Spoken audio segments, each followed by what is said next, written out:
faith is misused in the mind. Spirit is the heart. You know the appropriate things to have faith in, because your intuition knows, and that is the Atman. I have faith in spirit. Within the Buddhist tradition, faith is not considered like a commodity that we either have or we don't have, and if you don't have enough or you don't have the right kind, you're going to be condemned.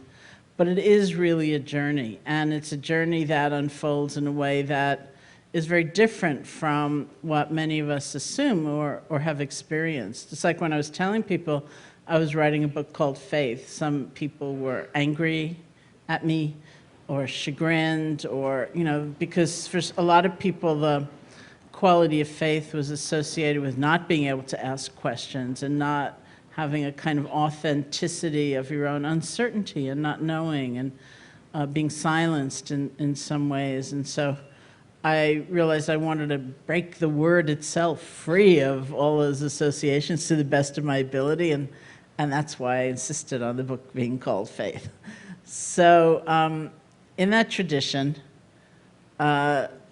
faith is a journey, and it begins in a way that I think most of us can really relate to, and that is what they call bright faith. And that's a sense of, how maybe you feel like you're in a closed down room and everything is dark and shut. And then something happens so that door swings open. And we don't know maybe what's on the other side, but suddenly we have a sense of possibility. It's like, wow, life is bigger than the circumstances I find myself in right now. Then I don't need to be defined by what's happening in my life right now. There's so much else, something so immense, something so laden with possibility, with options. We don't know what it is, but it's like suddenly we can breathe. And that door swings open for lots of different reasons. Sometimes we meet a teacher, we're inspired. It could be somebody plays us a piece of music, we go to a special place.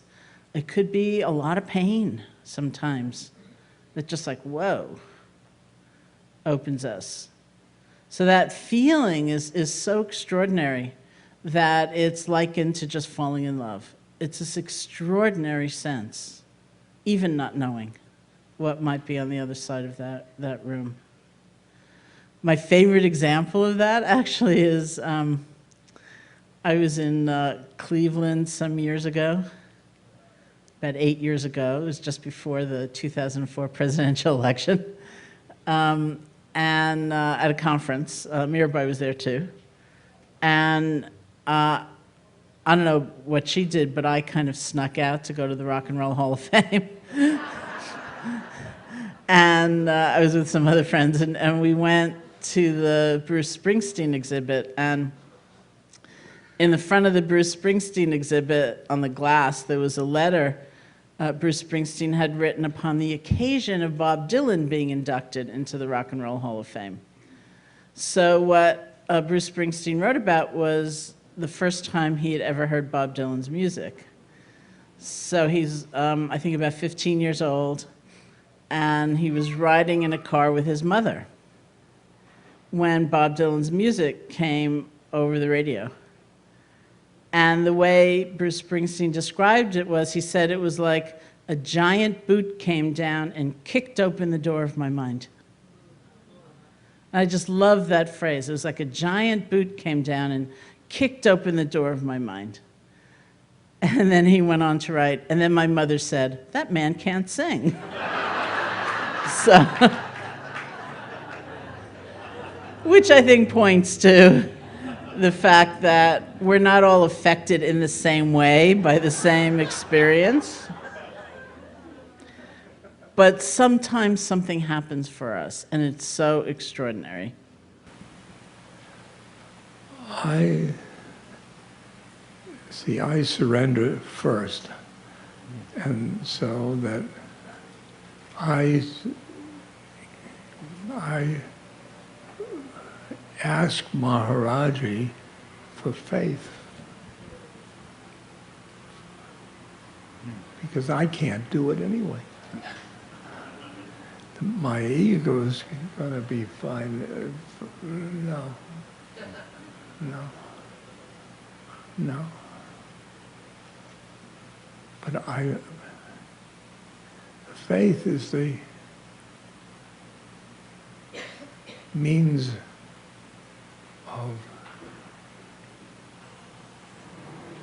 looking to the God.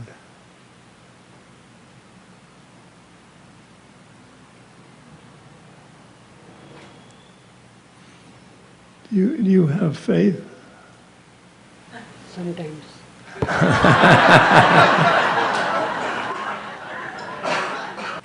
We people have that ego that we have.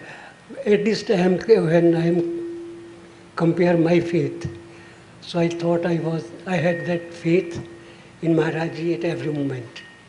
But he was the best teacher, best how to test anyone. So we were in a boat. It was quite about early in the morning, and he asked me to jump from that boat into the river. So I was scared, and there at that particular point I lost faith. I said, I will be drowned. Doesn't know how to swim. And had I that faith that such a great saint is with me, and it is never possible that I will be drowned. So I said, no, Maharaj-ji, I am afraid of that. Then he said, no, and he said something about jnana. Unless a man has not the right time to die, nobody can kill him. And if there was a bridge. If it's not your time, you're not going to die. Yes. Yeah. Then he pointed out towards the bridge on the right-hand side, far away. And even if you jumped from that bridge, you won't die. So that, I don't know what happened. Immediately I jumped, and the water was only up to my waist. So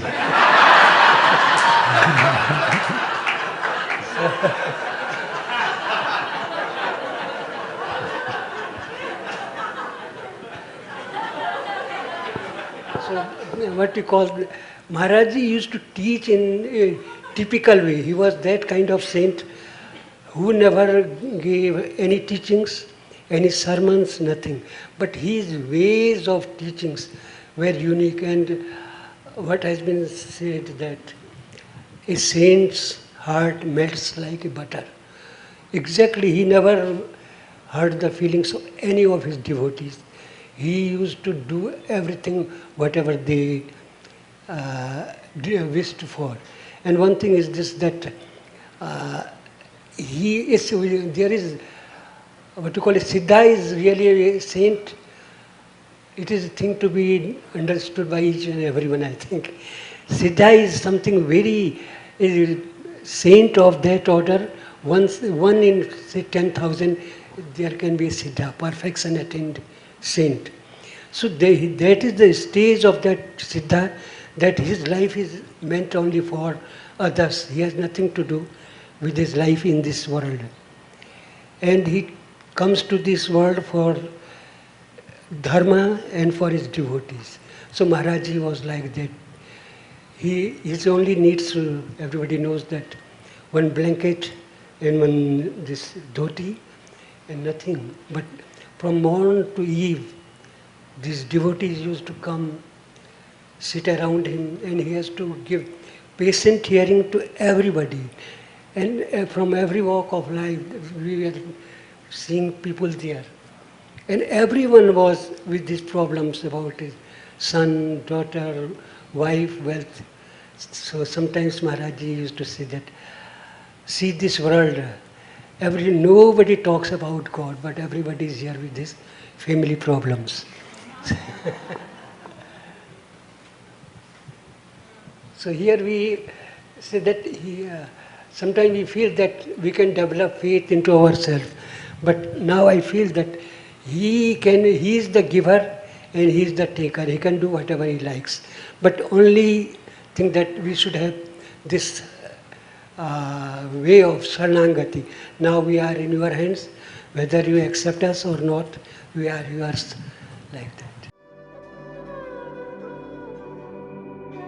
To actually utilize that extraordinary feeling and go on, according to the Buddhist tradition, we need to question, we need to investigate, we need to really look inside ourselves and land that not in someone else or someplace else, but insight. So that's the process of practice. That's actually why we meditate. It's not in deference to some idea about someone else's realization. It's about the possibility of our own. And that actually makes Western people sometimes a little squeamish, I see, because it seems selfish or self-absorbed, but it's actually so that we put things into practice. It's like that's the alchemy, that's the magic. Instead of saying, wow, how terrific, the Buddha got enlightened sitting under a tree 2,600 years ago. Wow.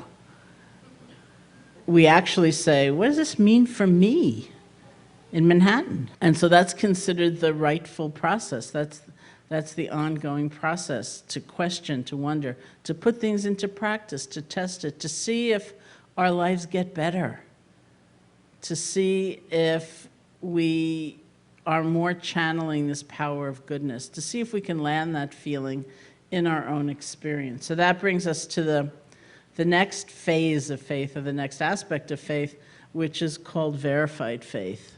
Like we've tested. And that evolves into another stage or aspect of faith that's called abiding faith, which doesn't mean like holding on to a belief and feeling self-righteous about it and kind of trying to trounce other people with that belief. It means knowing something so deeply that we simply are it, we live it.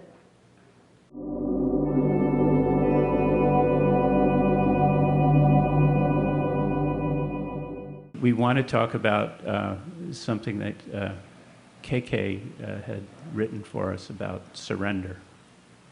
It's about, in Hindi, the word is Sharangati. The closest English approximation is surrender. But as KK pointed out in this piece, surrender is not as we think of it in the West often as a capitulation or giving in to someone else's or some other entity's power. It's much more of a surrender to God and to the true self within. Sharan means to go into what you call take refuge. And the person who goes for that, we say that he is going for, he is known as Sharanangat. So that is the stage, very high stage. People can talk that it's everybody can reach that stage. Nobody can surrender. It's a very high, we call it stage of life. And this, according to Ramayana and other epics, it is said that this stage can only be achieved when a man has got total faith in God and he feels that all his karmas are gone away and surrender. That's what. Full surrender? Full, complete, yeah. But even then, everybody has got that ego that till last moment he thinks and he's the doer. But there is a point when he feels that now he's helpless. Then and then he calls God or the saint, now I am helpless, please do come. Then that is the exact point when we call complete surrender. So that point of surrender is the point where we finally give up our ego. It's the last place where we're holding on to being the doer, which I think we can, most of us, identify with. And only then can God really enter into it. Mm. Yeah.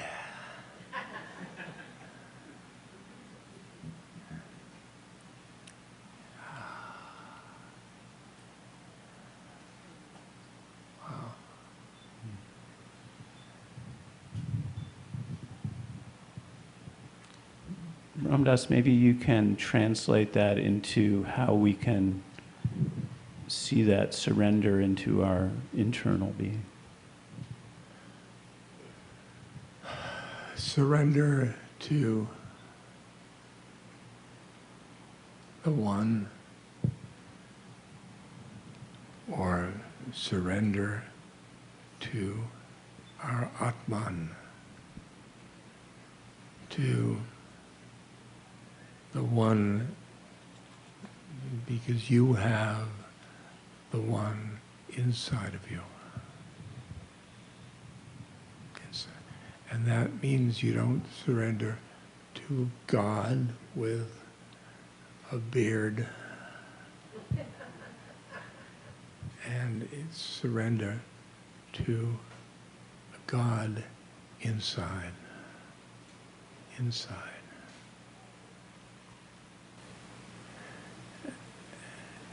My relation with Maharaji is an inside job. Once he left his body, I could very much identify him as inside of me. And I would surrender to that voice inside of me.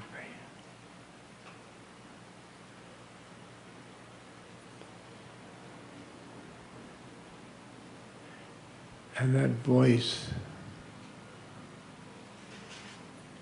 is joyful, is compassionate,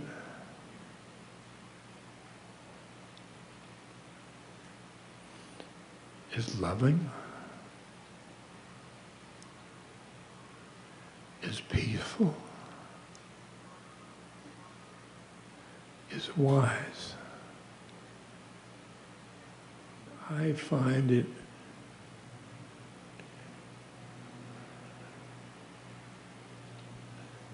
very wonderful to surrender to that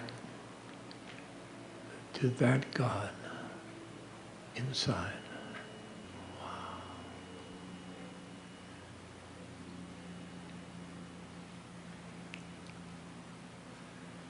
You have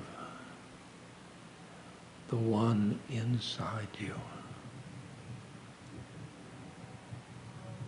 Inside you.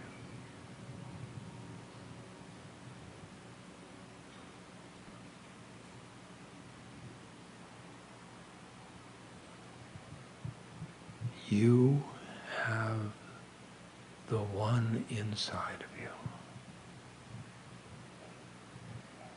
And if you will shift your identification into the Atman,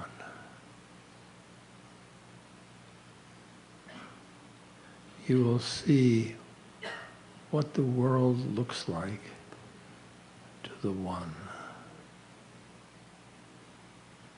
It's quite different than the world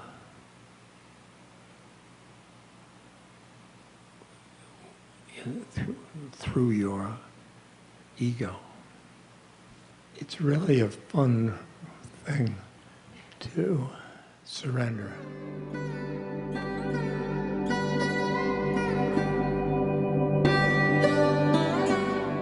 I was put in this temple in a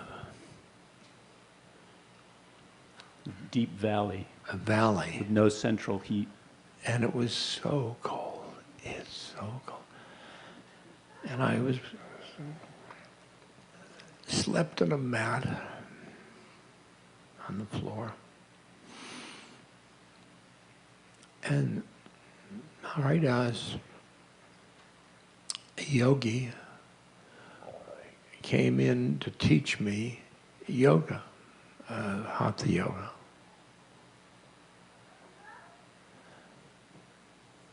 I didn't know what I was doing there. I didn't come for hatha yoga.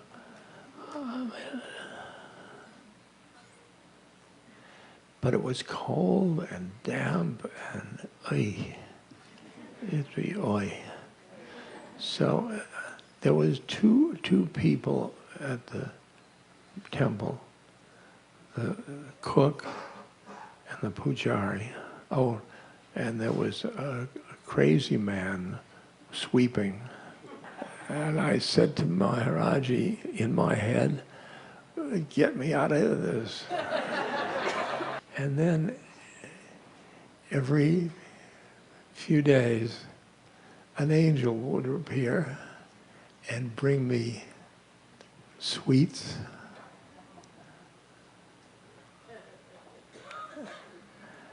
He would walk from Narisal to Genchi, 12 miles, just to bring me something. A good brother. A good brother. That's love, real love. When Maharaji told KK to take you to his house, at that point you were kind of a little blown away by everything and had no idea about anything. So just describe being with KK in his house in a whole new environment related to the family and what you got there. What I got there was food. And mountains of food. The place was so rich with spirit, pictures and puja. And he was just taking good care of me. And why was he doing that? And he'd say, well, Maharaji wants you taken care of. And they had toast for me. Maharaji said, give him toast, he's from the West. You know, Maharaji had taken my life over. And he had done it by loving me. Now, with KK, it was like I was developing a new family. A new family. Because my old family, well, my father calls me Rum Dum. And my oldest brother calls my rammed ass.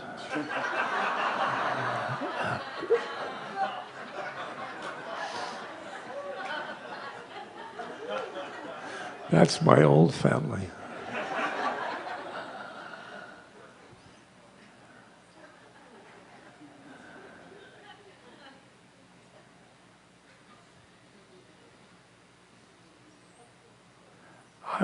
I was done for the family. I was done with family. And this was a whole new family. And KK is a brother. He's a brother. So then more Westerners started to come. First, as Krishnadas described, Ramesh, Krishnadas, Danny Goleman, and then others. And we started gathering around, and KK and his brother, his cousin rather, ML, just started taking us in and bringing us over for food, and some of us stayed over at the house and we were taken over like Ram Dass was, in a way, into this kind of atmosphere that we had never experienced before. And so I'm going to tell, there's one story. In my own case, a couple of us here have had our parents actually come to India to meet Maharaj-ji. My father came and Krishna Das's mom came. Maharaj-ji said to me, "Your father's here." We didn't send him a telegram or anything, but so then everybody showed up, and he said, just before he came, he said, "He's very good. He came all the way from Canada to see you." And then as that was happening, my father sat down, brother and so on. He said, "He loves you very much. You don't love him as much as he loves you." And he went, "Torah, Torah, a little bit." And some of the backstory of this, my father and I did not get along. That was a wild understatement. Actually, when he said he was coming to India, I was horrified. Because, you know, I had a lot of anger towards him. He was a real tyrant when I was a kid. So this was all a new territory for me, to be sitting in front of Maharaji with my father, who I was really at odds. And then he says to me, "Did he give you money? You only love him because he gives you money." And I'm completely, at this point, going white in front of my father. And then he said, "What does he do?" And I said, "He's in advertising." "Well, how much does he make?" I said, "I don't know, around $30,000, which was a lot at that time." And then he says to my father, "Will you give me some money? I'm your son too." And then again to my father, "Can you show me some American money?" So my father gave him a $5 bill. He then gave it to Parvati, and then he took it back. "I won't give it to her.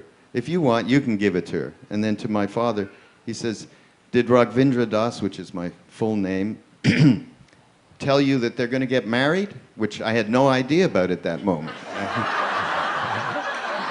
At all. He said, "Well, give her $100 and a sari." Then he had Parvati touch my father's feet, and then he had my brother and I touch my father's feet, something I never did, nor had any inclination to do. I had other ideas in my head before, and we all touched his feet, my father's feet. And he said, "You have to love and honor your father to love God." That was the first salvo. And then to my father, he said about his father, "Your father gave money to the poor. He was a saintly person. You're just like him." I was going, "He is?"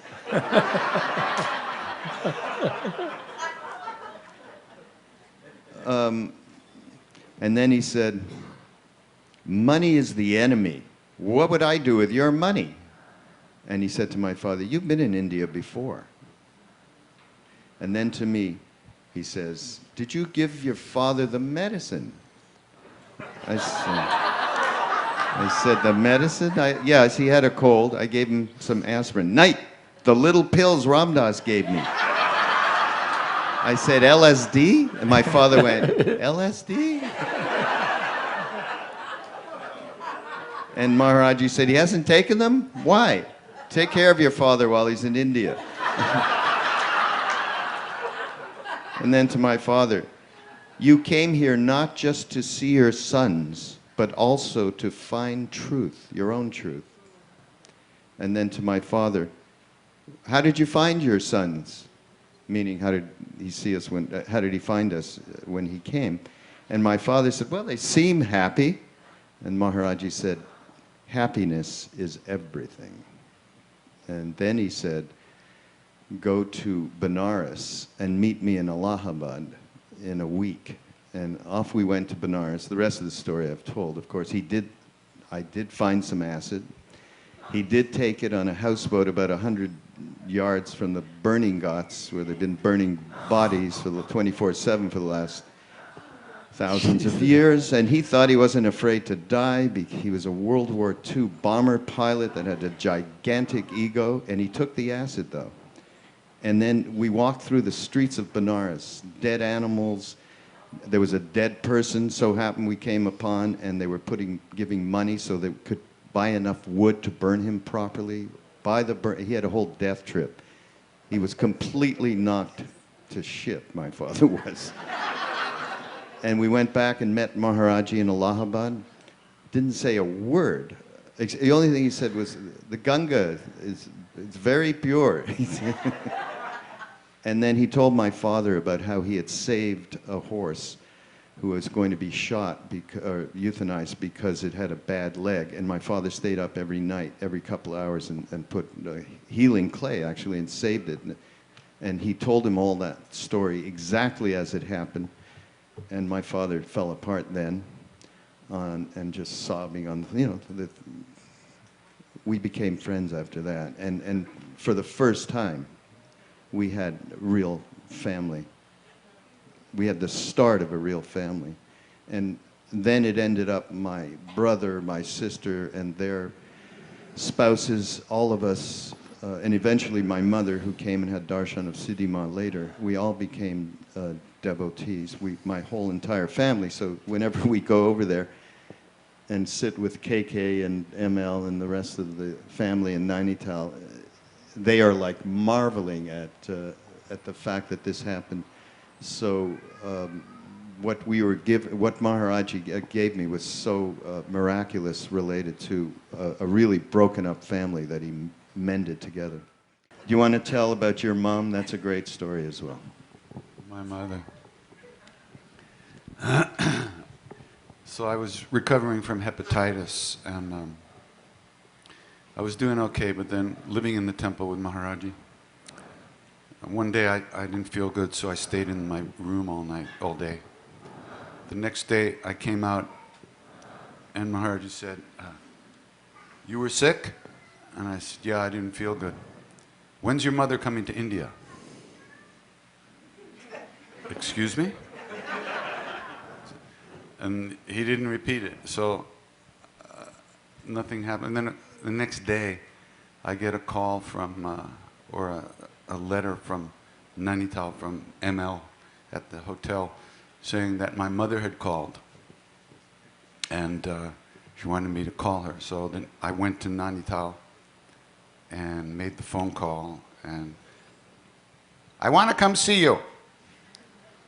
Oh, really? Okay, I have to ask Maharaji. Can you imagine, how my mother must have felt? I have to ask my guru if she can come see me? Oh, God, the worst, right. So I said, "I'll call you tomorrow." So I went back to the temple, and I said, "Maharaji, my mother wants to come. Tell her to come." Okay. I went back, and so my mother arrives, and I pick her up at the airport, and we made it up to the hills finally. The whole time she was in India, she looked like this.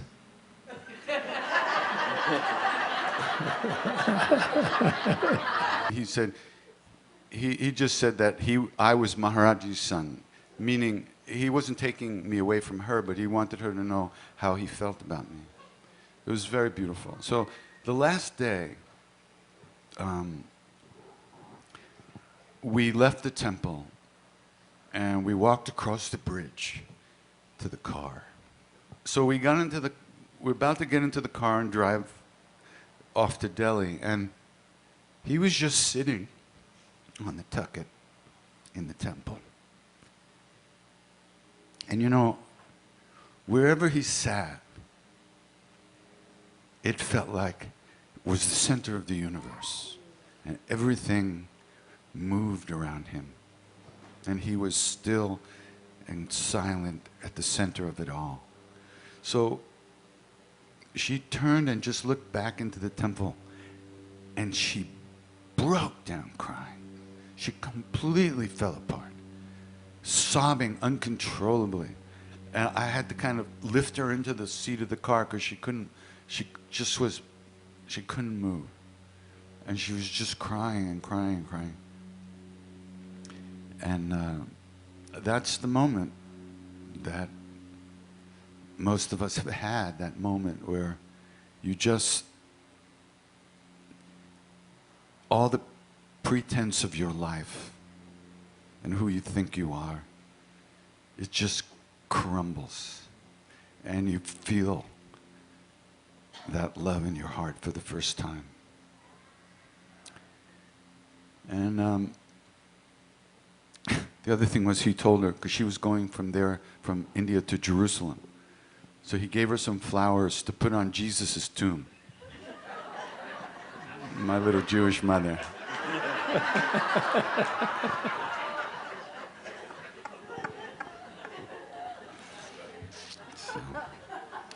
And the last thing was that my instructions were that when she left in the airport, I was to get down on my knees before her and do arti to her, worship her in the airport. The airport.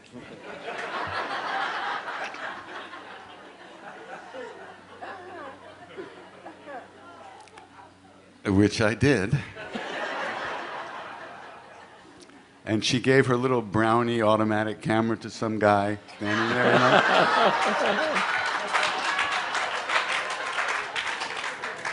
So there's pictures of me worshiping her in the airport. But I want to tell you, the look in her eyes at that moment, looking at me, really, it was quite amazing. It was one of the most beautiful moments we ever had together. Maharaji's grace is just, he just puts the program in motion, and it just keeps running, you know. And everything falls into place. When she was dying, you know, we were not close. She never let me love her. She had her 40 miles of armor up around her, and she would, you know, but I would call her and check in. But when she finally was dying, I was, by his grace, I happened to be there, home from touring, and I was able to be with her for the last few weeks of her life. And it was so beautiful. So beautiful. And by his grace, I was able to be with her and finally do something for her, you know. I realized I had waited my whole life to do something for her. And he made that happen. As you can see, he set in motion, individual and collectively, for us to be able to even begin to understand that love and the shared space of family. And, you know, as Ramdas said earlier, this gathering is certainly a gigantic reflection of that, and how that has spanned in all these years, the power of that love.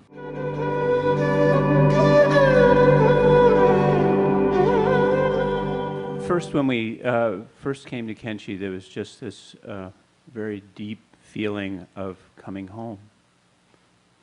We used to go out to see my grandparents in the summer and stay there. It was always the absolute place where I could completely let go, and it was just fun. And that was the feeling. It was like coming to see your grandmother and grandfather. And Maharaji was sort of this,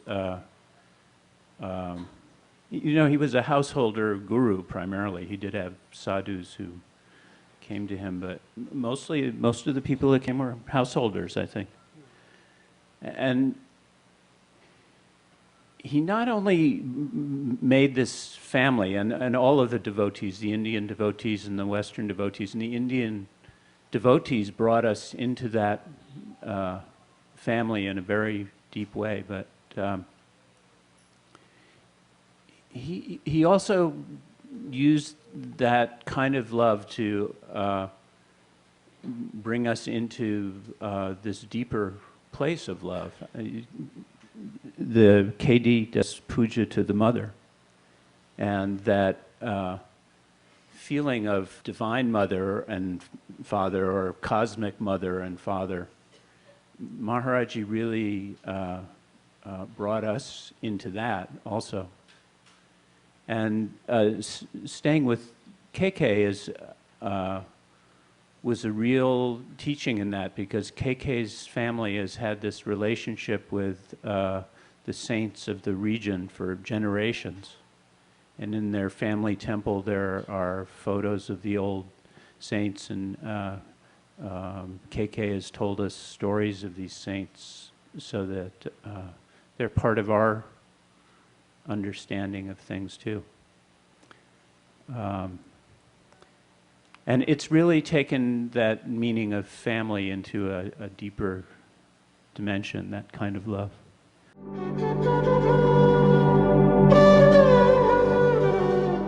I didn't spend much time at KK's house, but I did go there one time.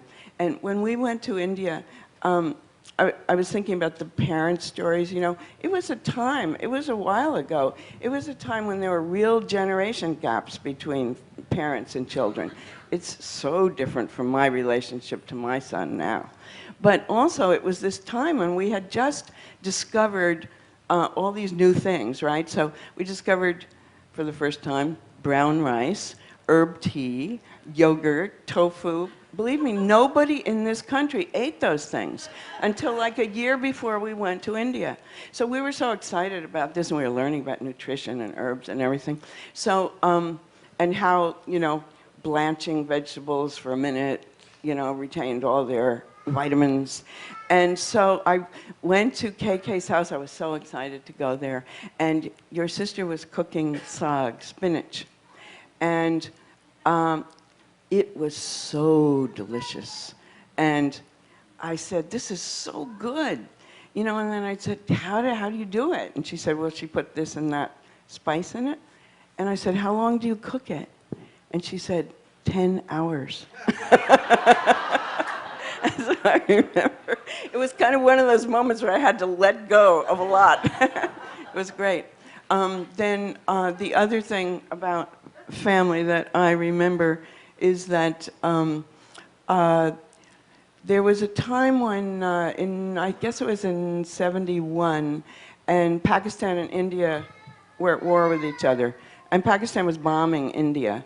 And we were with Maharaj-ji in Vrindavan, which was near Delhi. And he told us to go to Puri, which was on the Bay of Bengal and was far from the city and far from Pakistan. So we were going there. And we went there. And we got there, and I was there, a group of us were there, and Ramdas was there. And Ramdas and I started having these stomach symptoms. And, you know, we were always having one thing or another, all of us. So, but we kept saying, you know, we kept sharing our symptoms. That was something we did a lot. And so we decided, you know, we had the same symptoms. And so we decided, we were also self-diagnosing constantly. So we decided it was worms, and which here you'd get all excited about. But in those days, okay, there was a medicine for that. So it was an herbal medicine. We called it the black medicine. And so you'd fast for a day, then you'd take the black medicine, and then you'd, I forget, wait another day, and you'd be fine. And so we did this several times together, and nothing happened. Then sometime later, we got the word from Maharaj-ji that we could go back. So we did, and I was still having all these symptoms, and so I went to a doctor in Delhi, and the doctor said, you're pregnant. And these were, you know, we were all, in those days, we were all being celibate because one, we thought we would become enlightened, and two, we were sleeping like 10 people to a room. So one night it happened that everybody was away, and it happened that my son dropped in. And so the doctor said, you're pregnant. So I said, okay. And then like the next day, I saw Ramdas. I said, Ramdas, what about you? He did. He had hepatitis. So then I went to Maharaji. So I said, wow, nobody's asked for the teachings around, creating a child. This will be so amazing. I went to Maharaji, and first of all, he said, you're pregnant. I said, yeah. And then he said, and so I said, Maharaji, I forget how I said it, but basically, I want this to be, the holiest pregnancy that ever was, So, what should I do? And he said, you should get married. So then we had a wedding, and Krishna Das sang, and Maharaji married us, and it was great.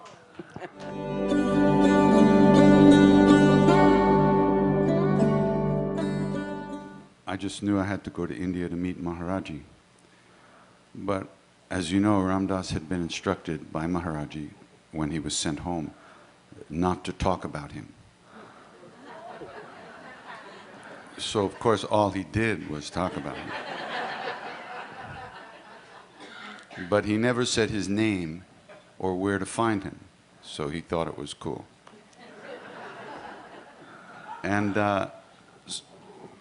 and in India, everyone's called Maharaji. The sweepers are called Maharaji, the shopkeepers, everybody. It just means great king, but everybody's like, hey, how you doing, Maharaj, how you doing? So it wasn't like we knew his name. We didn't even really know his name. Although I did know his name, because Ramdas told me his name. But I pretended to myself that I didn't know his name. So anyway, so I said to Ramdas, look, I'm going to India and I'm going to try to find Maharaji. And he said, okay. Write to KK, he's my friend in India, and ask him and see what happens. So I wrote to KK saying I was a student of Ramdas's and I wanted to come meet Maharaji. And I got a couple of weeks later, I got a very nice letter back saying, how wonderful to hear from you. Ramdas is just such a high soul, and we were so lucky to be with him. And then he said, at present, Maharaji wasn't in the hills. KK lives up in the hills. But when he returns to the hills, he would definitely bring my letter to Maharaji. So, okay. So Ramesh and I were traveling around Big Sur, California, getting poison oak, if I remember correctly. And, pretending to be sadhus. So then a few weeks later, I got a letter back from KK, and it said, as you know, great beings like Maharaji do not encourage the devotees to come to them. But their doors are always open. So if you happen to be traveling in India, you can come and see him. Fantastic. All I saw was a green light. Go, go, go, go. I think it was about 10 years later, after Maharaji left the body, and KK and I was back in India, and we were hanging out, and KK said to me, did I ever tell you what really happened that day? You want him to tell that? No. He doesn't want to talk. Okay. His real last name is not Shah, it's Shai.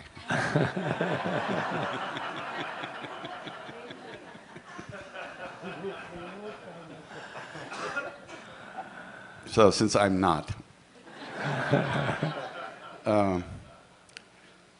So he says to me, by now, Ramesh had written, and so had Danny, I think, right? Danny Goldman had also written. So KK arrives in Kenchi, where Maharaji was, with these 3 letters. And he comes into the room where Maharaji's sitting on the tucket, on the bed. And he sits down in front of him, he pranams, and he puts these letters down on the bed next to him. And he proceeds to, there's other people in the room, and Maharaji's talking to them. So KK sits down, and he starts to peel an apple and cut an apple and feed it to Maharaji, because Maharaji had 3 or 4 teeth. And so we would cut the apples into small pieces and he would kind of gum them, you know. So he's sitting there feeding Maharaji the apple. And Maharaji notices these letters. So he says, what's that? And KK said, they're letters from students of Ramdas. They want to come see you. Nay, tell them not to come. What do I have to do with this? So, now you see, you got to understand the backstory. Maharaji sent Ramdas to KK's house, told him to serve him, take care of him. And now, because we were students of Ramdas, KK was serving Ramdas by helping us. And Maharaji is now preventing KK from doing that service. So KK began to pout, which he's very good at.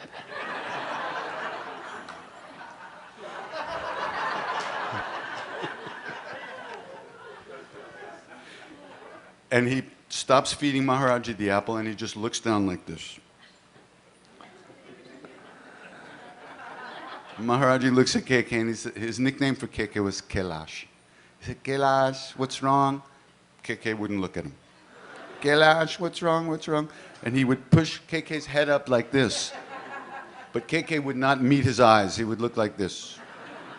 He would look away. So after a few of those, Maharaji throws his hands up in the air and says, all right, tell him what you want. Now, being a good devotee, he's not going to lie, right? So what did he say? Shall we go back and reread that? As you know, great beings like Maharaji do not encourage the devotees to come to them. That's putting it mildly. But if you happen to be traveling in India, you can come and have his darshan. Our whole lives hanging by this little thread, you know? And here we are, right? So the whole practice is like a training in attention, in awareness, so that it's more inclusive in a truthful way. Or what if, we tend to have a sense, a really corrosive sense of being alone, of being cut off? What is the truth of things? What's the actual nature of life? The nature of life is connection. It's interconnection. And it doesn't take a spiritual perspective to understand that. Environmental consciousness shows us that. Economics shows us that. Even epidemiology shows us that. What happens over there doesn't nicely stay over there. It never did, but we used to maybe be more prone to think that it did. And what we do matters, because where we put our energy, where we put our actions, it ripples out. We live in an interconnected universe, like it or not. Think of who all comes to mind as somehow influential in your being here in this room right now. Because very likely no one was just driving down the road and looked in and thought, I'm going to go in there where those people are going. Very likely we're here because of so many conversations. Somebody gave us a copy of Be Here Now or some other book. Somebody opened a door for us. They told us about their own meditation, their own chanting experience, something. So who all comes to mind? When I do this reflection, I always think about the Board of Regents of the state of New York, which gave me a scholarship so I could go to college, which is how I ended up in India. Because they're part of why I'm sitting here right now. And sometimes I do this reflection and I think about those people whose actions I found very, very difficult. Not just the ones I find annoying or irritating, but I think of those times where I really felt like I was on an edge. And I had the understanding that I've got to find a new way of looking at things, or I'll never be free. Because they're a part of why I'm here right now, too.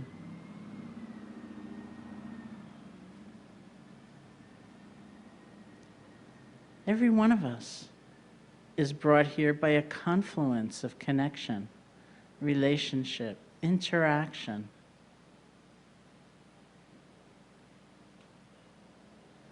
That's this moment in time. That's every moment in time. And that's the flavor and the nature of loving kindness. That's what it means, is this deep, deep knowing of how connected our lives are. It doesn't mean you like everybody. It doesn't mean you praise everybody. It certainly doesn't mean you approve of everybody and just let them do whatever. But underneath everything is that deep knowing that our lives have something to do with one another.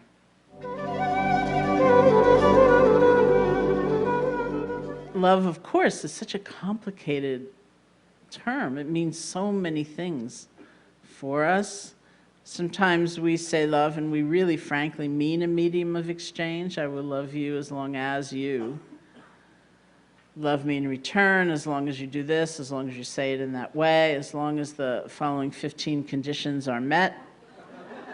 And I once used that example in front of a group of New Yorkers, and someone called out, "Only 15 conditions?" So as long as however many conditions are met, and so that's not, of course, what's meant by metta, although we all know that state. And the reason that it's not metta is because it's so fragile, it's so breakable, it's so dependent on things going a certain way. It's like saying, I will really love myself as long as I never make a mistake. So how long is that going to last? Right? It's got to mean, metta's got to mean something different. And so sometimes the literal translation is actually friendship. And so doing that practice is about cultivating the art of friendship for ourselves, for all of life, all beings everywhere, ultimately. And it's like a sequential practice. We experiment, offering loving kindness to ourselves, offering loving kindness to someone we feel grateful to, offering loving kindness to someone we hardly know, and so on, till we come to all beings everywhere. And again, the sense isn't that you're going to invite everyone to move in with you. Or I was just teaching somewhere, and the thing was, well, I don't have to give everyone my phone number, do I? And I said, no, you don't have to give everyone your phone number. But there's that deep knowing. It was sort of expressed well for me, and I go to Washington, D.C. fairly often to teach. And there was a time when I was going, in the place that the organizers were renting, like for a day long, was this elementary school, because it was the weekend and it wasn't in use. So I loved that elementary school because all along the walls of the corridors, there were big pieces of paper that went up, which were the Carteret School Rules of Kindness. And when we would take a break from sitting, we'd actually all go out and stand and read them because they were so wonderful. And they were included things like respect everyone on the inside and on the outside.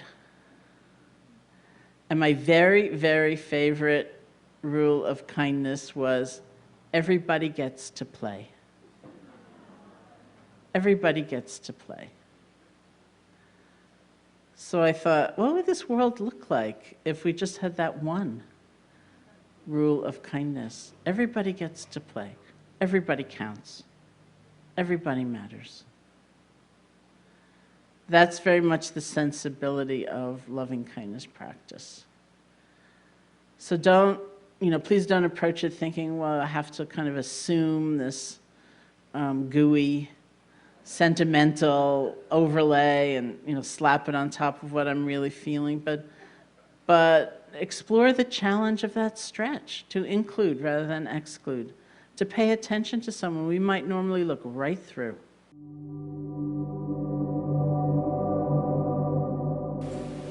Your spiritual heart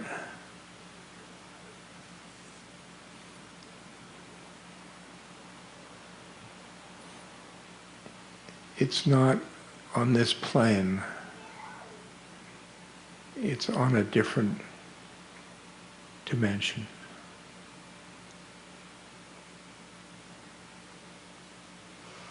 It is in yourselves.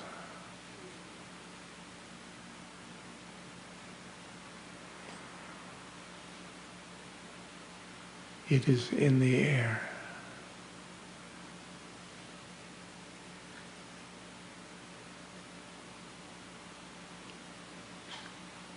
You can't do surgery and find it. It isn't on this plane.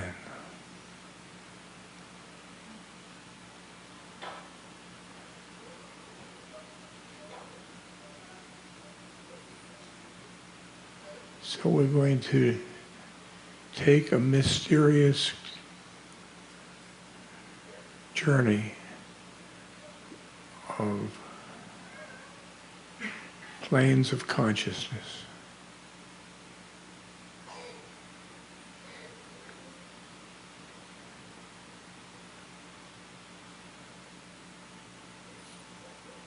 Into the final one.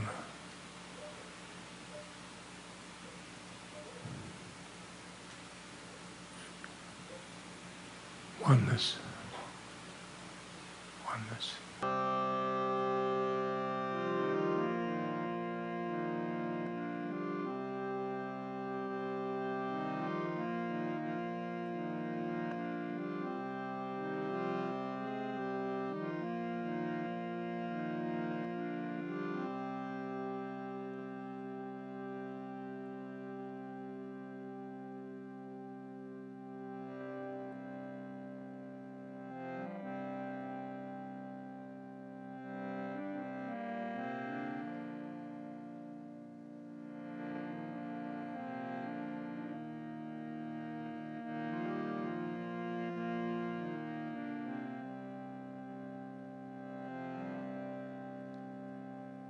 Jaya Bhagavan.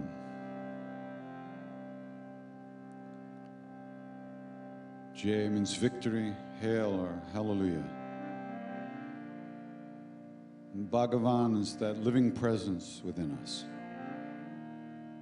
The love that lives within us is who we truly are.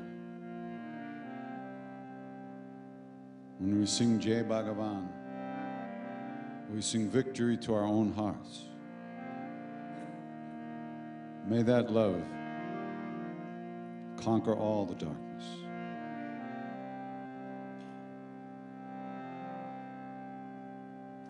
Let's sing this together. Jai Bhagavan, Jai Bhagavan, Jai Bhagavan, Jai Bhagavan, Jai Bhagavan, Jai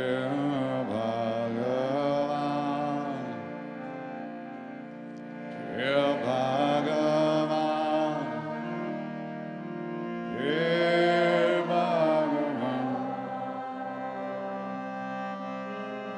Bhagavan,